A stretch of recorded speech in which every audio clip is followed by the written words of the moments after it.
రాజీనామా చేయండి, రాజీనామా చేయండి. చేతగాని అసమర్థ నాయకత్వం కలిగి ఉన్నప్పుడు రాజీనామా చేయండి, మళ్ళీ ఎలక్షన్స్కి పోదాం, లేదా రాష్ట్రపతి గారికి అప్పచెప్పండి, రాష్ట్రపతి పరిపాలన పెట్టి వ్యవస్థలన్నింటినీ కొనసాగిస్తారు. సిగ్గుపడండి.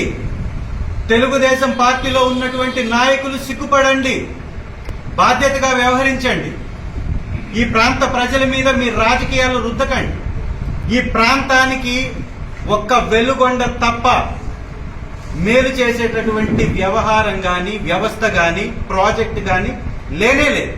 వెలుగొండ ప్రాజెక్టుపై ఇదే నీచమైనటువంటి రాజకీయం చేస్తే ఇక్కడ పేదవాడు గొంతెండి మరణించడం తప్ప ఇంకొక పరిష్కారం. పశ్చిమ ప్రకాశానికి వచ్చినటువంటి చంద్రబాబు నాయుడు గారు ముఖ్యమంత్రి హోదాలో ఉట్టి మాటలు చెప్పిపోయాడు. ఏం చేశాడు?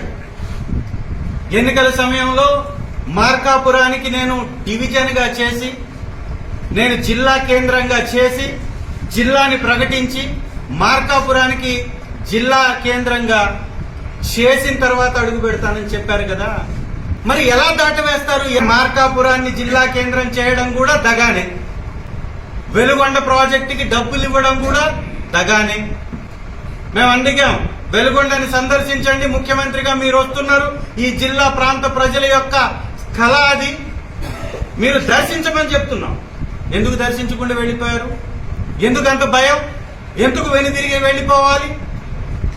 ధర్నాలు చేస్తారనా, నిలదీస్తారనా, నిరసనలు ఎదుర్కోలేక ఎందుకు వెనుదిరిగి వెళ్ళారు ముఖ్యమంత్రి? 2 సంవత్సరాల బడ్జెట్ లో మీరు 309 కోట్లు మాత్రమే మీరు వెచ్చిస్తే, రానున్నటువంటి 3 సంవత్సరాల్లో ఇదే పందాన్ని మీరు కొనసాగిస్తే 4,000 కోట్లు ఎప్పుడు ఇస్తారు?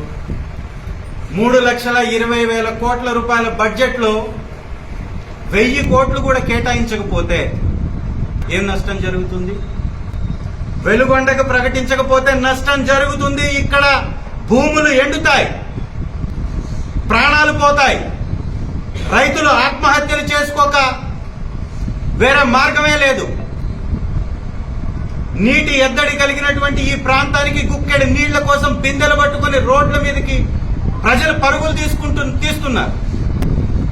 ఇలాంటి అనేక సమస్యలు ఉన్నటువంటి ఈ ప్రాంతాన్ని దగా చేస్తున్నటువంటి చంద్రబాబు నాయుడు గారి పరిపాలనకు వ్యతిరేకంగా, వారి నిర్ణయాలకు వ్యతిరేకంగా ప్రకాశం జిల్లాలో ఉన్నటువంటి తెలుగుదేశం మంత్రులు, ఎమ్మెల్యేల విధానాలకి, చర్యలకి వ్యతిరేకంగా వెలుగొండ ప్రాజెక్టుపై అతి త్వరలో పాదయాత్ర చేయబోతుంది.